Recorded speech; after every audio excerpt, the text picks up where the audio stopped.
Hi, good evening, everyone. Tonight is going to be a really short session simply because I know you're busy with your assignments, and also we have our national support session later on tonight as well. So, really going to keep it short and simple.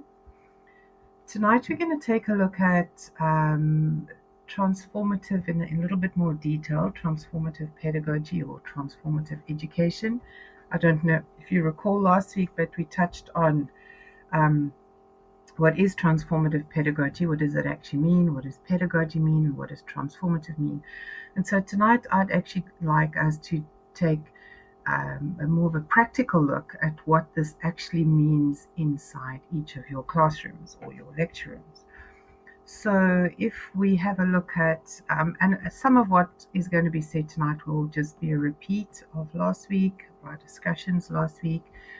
Again, thank you to those who attended the live collab last week. I think we had some good discussions going there, and yeah, it was also nice to hear your voices and your opinions on certain things. So let's then take a look at um, first of all, what is transformative learning or transformative pedagogy? What does it look like in your actual classroom? So, a lot of this you already know. Maybe you're already doing a lot of this. So, just to kind of give you sort of a brief overview of what it would entail. And first of all, it would be encouraging active engagement from your students. So, there is definitely no more of the students sitting and receiving. You need to create that environment though, where you can promote them to get together, to collaborate, to critically think things through, to problem solve. Um, and you, as the educator, needs to take that active role in their learning process. You need to kind of open up the space for them, and you will find that the more they're involved, and I know you know this, but the more they're involved with their own learning, the more they understand it, and the more they're going to kind of retain that information or that knowledge. Second thing that transformative learning spaces would look like in your classroom is that there would be meaningful connections between your students amongst them, as well as between you and your students. And even we could even take that wide and say between you and the parents of your students.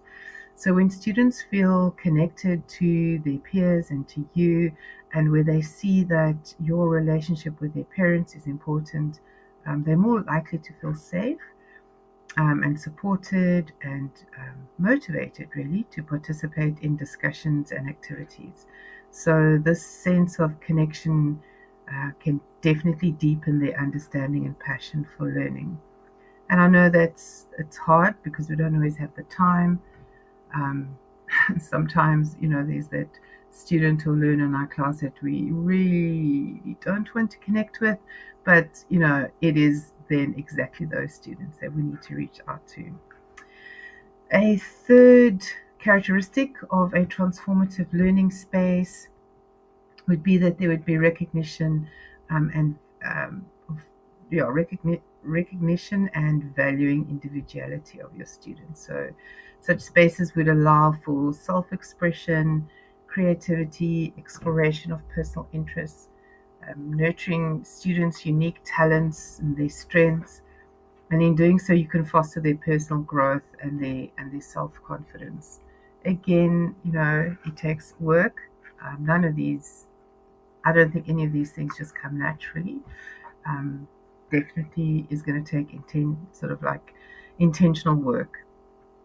Fourthly, and this the most obvious one, is that it's critical thinking and problem solving space. So you promote critical thinking and problem solving as much as you can. It doesn't have to be complex problems or anything. It could just be, you know, getting their opinions on certain things and just prompting them to actually think about things differently.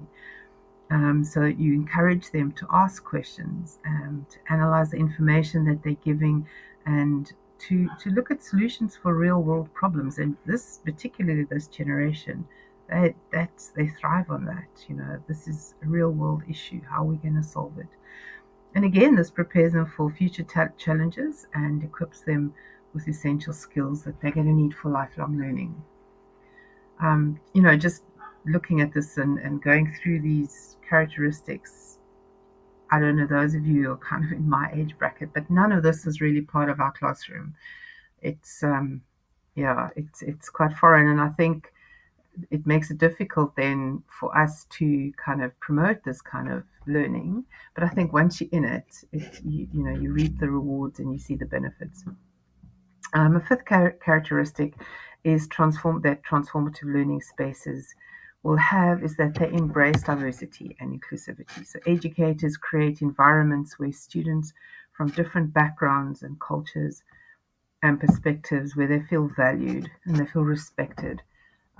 This also promotes empathy, which then helps with your connections, with your relationships. Um, it builds on understanding, builds on appreciation for diverse viewpoints, and it most definitely will enhance your students' social and emotional development. The more that they are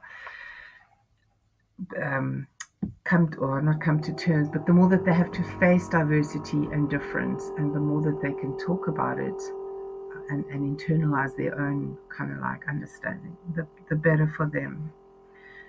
Then also reflection, metacognition, and another thing that never really formed part of our daily existence, and even now I have to force myself to stand still and have these moments where I reflect. It's a very important skill to teach our students. So to give them opportunities where they can reflect, where they can think about what they're thinking about, encourage them to think about their own learning process and to identify their strengths as well as the areas that need improvement. Help them to set personal goals and um, yeah, just to contemplate where they're going and where they've come from. And this kind of reflective practice will enhance their self awareness, and also the ability to monitor their own learning progress, which, again, just boils down to they are going to be better able or better equipped to take ownership of their studying and be accountable for it, really. And then another characteristic is that transformative learning spaces strive to make connections between what they learn in the classroom and the real world. And we know that this is a big thing for Generation Z. So, you would, as much as and as far as possible, integrate real world examples and case studies and hands on experiences into your lectures. And you can help your students to understand the practical applications of what they learn. This definitely increases their motivation and also their sense of relevance. Again, it doesn't have to be a complex case study or scenario. It doesn't even have to be, it can be a part of something that a particular theory can address. And you'll be amazed at how quickly they form those connections. And then obviously they retain that information of the theory as well. And then lastly, empowerment. So creating these transformative spaces in your lecture room, you most definitely empower your students to take ownership of their learning, and I've now mentioned that before. So they become more independent. They kind of can make their own decisions. They become more responsible and a lot more active, participatory in their learning journey. I'm actually busy with research at the moment on building up an intrinsic motivation amongst our students. And I'm not too sure if this kind of attitude or apathy is across the board in all tertiary institutions, but definitely there at the advice at Varsity College, we are dealing with attitudes of students that literally expect the what's the word, the distinctions and the progress to just fall in their laps, and if it's not something they have to do, then they're just not going to do it, and they quite openly will tell you that. So, I don't know, maybe again it's my age, but when I was at university, it was an honor and you felt proud of yourself, putting in the hard work and then doing well. It was sort of like a bit of a respect for academia kind of thing. And I don't know, there's just that lacking with our students. So it's just a box to be ticked, and there's no real respect and pride in what they do. So not with all of them, but definitely with a lot of them. So I'm busy looking at what is it that would internally motivate them to take ownership of their learning. Okay, so that's kind of what transformative learning would look like in your classroom. And now let's have a look at how can we actually create these spaces. So it's pretty much a repeat of the previous slide, but just practically how do you actually go about doing this? And the first one is to establish that your classroom becomes a safe haven or a safe space. Another research that I'm busy with, I'm actually going to be presenting this paper at Cambridge University in June. So I'm very excited about that. But it's about creating and fostering spaces and moments in your classroom for your students to have sensitive conversations or sensitive dialogue. And um, it's obviously always that it's not always that easy because you come with your own perspective and your own bias and your own kind of like opinions. And it's sometimes very difficult to take a back seat on that and to create that safe, inclusive space. It's a very important concept. Um, yeah, very important concept or kind of like activity, or it's not really an activity, but to actually have that part of your philosophy and part of the way that you teach is to create that safe space. And I think it's what is also important here is that students not only share their own opinion, but that they're able to hear yours and know that it can be different. Again, if I go back to my day, we weren't allowed to have opinions. We just had to take on whatever the teacher's opinion was. So it's good for them to see that opinions can differ and that people can still get along and there can still be respect and understanding.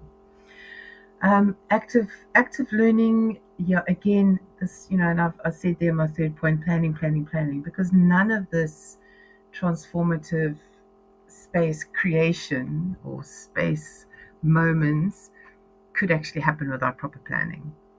They Sure, you could go into a lecture and you could start your lecture, and if a moment arises, you can actually take a step back and allow it to unfold. I think that is a very, very important cue to get and to understand and to actually follow that. I think, but also to a certain extent, planning must be done well. You must plan for something, where there is a connection between the theory and the real world, where there is active moments of active participation between your students and the coursework. So it does take a lot more planning. It does. You can wing it to a certain extent, but you definitely, in order to make it intentional, it does take a lot of planning. And then providing students with choice. Now, I know that there's a lot of lectures that back away from that, shy away from that, because again, it's work. It means that you need to have more than one alternative. It also means that when you're marking, if it's an assessment, you've got to have different rubric, but it doesn't have to be complex. Again, I've noticed with this generation, it's not about complexity. It's just about variety, and it's about ownership. So bite sizes.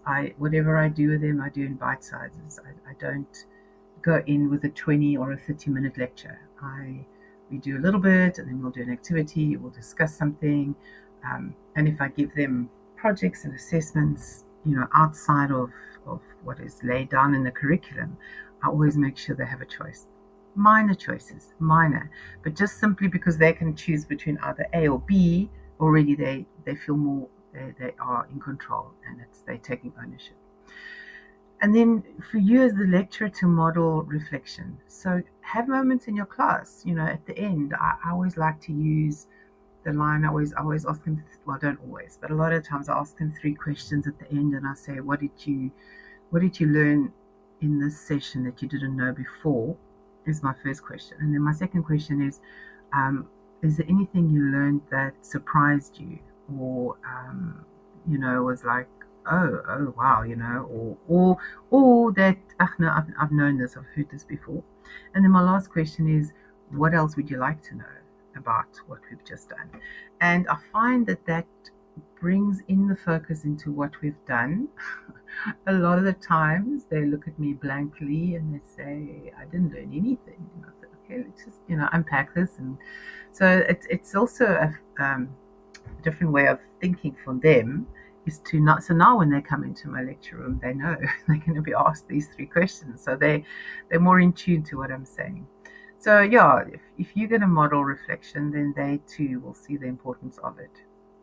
And obviously using technology is a big yes, in our 4IR kind of like uh, sort of like era. And I know it's not always possible or practical. It's not always financially available, but as much as you can, as much as you can. I do not shy away from them using their phones. I often have research documents or articles that I upload with using QR codes. They've got to scan it, read the article on their phone in class. I do a lot of Google forms just to get their opinion or do a poll or whatever. So they use their phones all the time with me, and yeah, they're using them anyway. So I might as well then just harness that and let them use it for learning purposes. Teamwork, I don't think, that's too difficult to plan or do. I think they just naturally gravitate towards working in groups and teams, and they're always looking to do that. So it's not it's not a big difficult thing. I know, like maybe like at school level, it might still be difficult because everyone is, yeah, I don't know, sensitive or whatever. But I think tertiary level, I think they just naturally gravitate towards teamwork. And what I do also is I will get the first 2 or 3 weeks, I let them kind of like sit in the teams that they want to, in the groups that they want to, and then after that I shake them up a bit, just so they can get a bit of a diverse opinion or look at things from a different perspective, and also just to get to know the other students, which in turn benefits this whole connection thing, forming relationships, which just has benefits of its own. And then lastly, creating these transformative spaces, you have to allow for difference. And here again, it does take extra planning and more hard work from the lecturer, because you need to be aware of the dominant voices in your lecture room, and you need to come up with creative, um, respectful ways of calming or quieting those dominant voices, and then allowing the non-dominant ones to also have their say, and then to allow for creativity, because each student is going to tackle a project differently. I know, obviously within terms of the written curriculum, there are certain things that just have to be followed, certain guidelines and rubrics, etc. But where you can, allow them the freedom to be different and to be creative, and that also definitely motivates them to take ownership of their learning. So that's creating transformative spaces. And then naturally leading from that is we have challenges. And I don't think any of these challenges would be new to you. I don't think that you will not understand any of them. But these are our real challenges. And I think our biggest one is time constraints. That we don't always have the time to have these meaningful discussions and sensitive dialogues with our students. And if we do, we get behind, and then the next session is playing catch up, and then there's a stress related to that. So it is a real challenge, but there are ways of overcoming that, of working around it. I always find that if I also gauge the kind of intensity or the seriousness of the dialogue. If I feel that it can be stopped, I think by stopping it I'm actually doing them more of a disservice, then I allow it to continue. And then I might just at the end of the lesson say, look, we haven't covered these 5 points, but here they are. Here's the summary, or I will post my summary on the learning management system or whatever it is. But choose your moments and choose the content and choose whatever. It doesn't. You don't always have to do it, because again, then they obviously get they're going to purposely start chatting to you. I know one lecturer in my team absolutely loves chatting, and the students know this, and they know to get him sidetracked, they must just start talking about other random stuff, and then he'll just carry on talking. Gets to the end of the session and he hasn't covered any of the work, but they've had a wonderful conversation.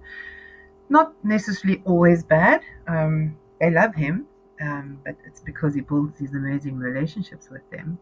But at the end of the day, the work must still be done. Obviously, large class sizes. I know in our tertiary space, our classes aren't that large. I think 40, 50 students is the biggest.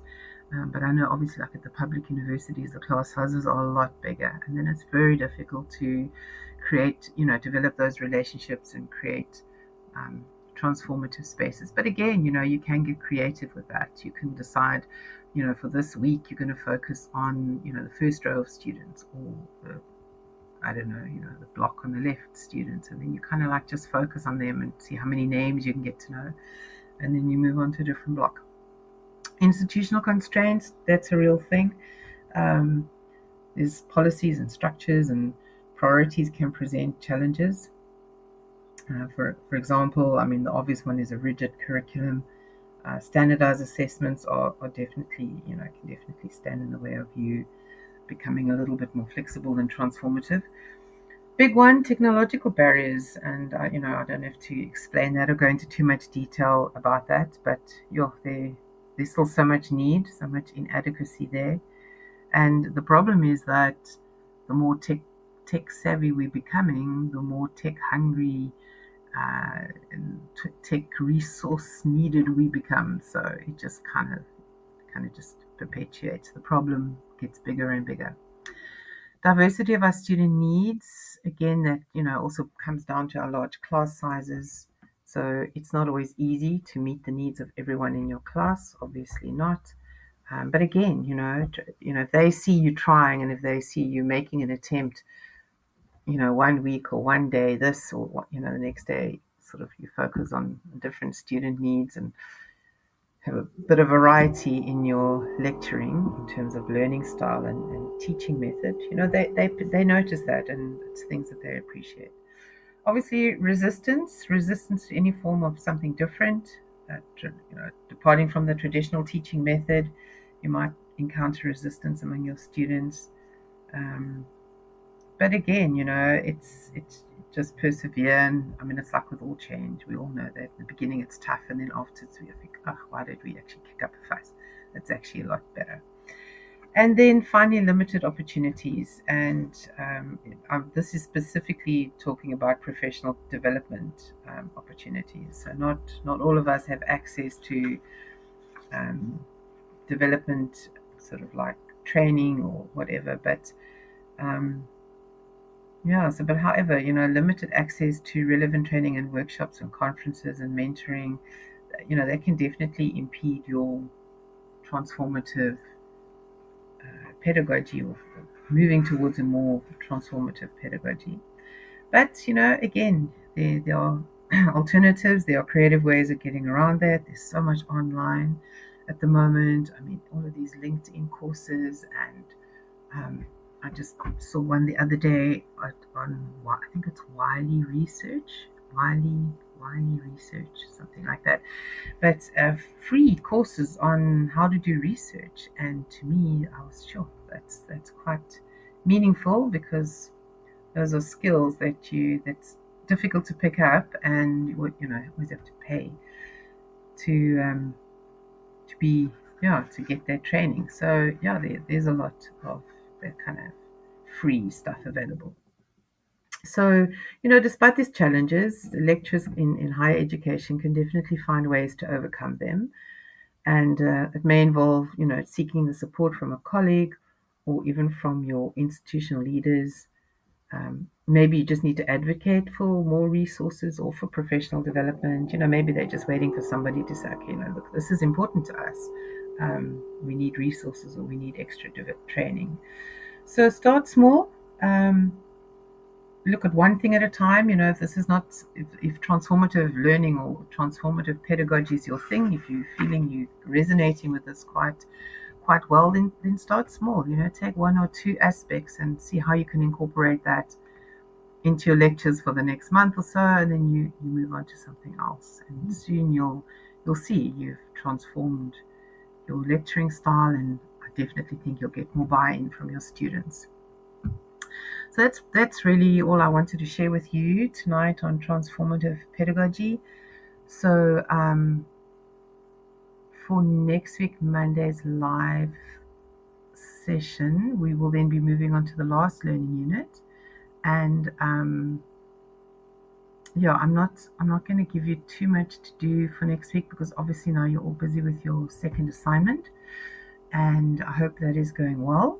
And please email me if you have any problems, and also if there are any ICE tasks that you have not handed in.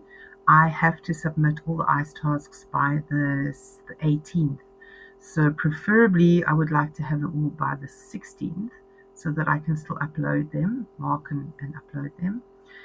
If you're not sure, won't you just also pop me an email? I can just check for you. If you're not sure if you've done, I'm going to try and email everyone this week. By the end of the weekend, I will hopefully have emailed everyone who has not submitted ICE tasks, just so that you can be aware of it. I know sometimes you kind of get caught up in all the rush and whatever, and you think you've done it and then you haven't. And you don't want to get to the end of the semester and find out that you thought you had and you didn't, and 10% is 10%. So, but if you are aware of any ICE tasks that you have not done or you're not sure, then please pop me an email in the meantime. But I will try and get to all of you between now and the end of the week. So, all right, have a great evening further, and I will chat to you all again on Monday evening.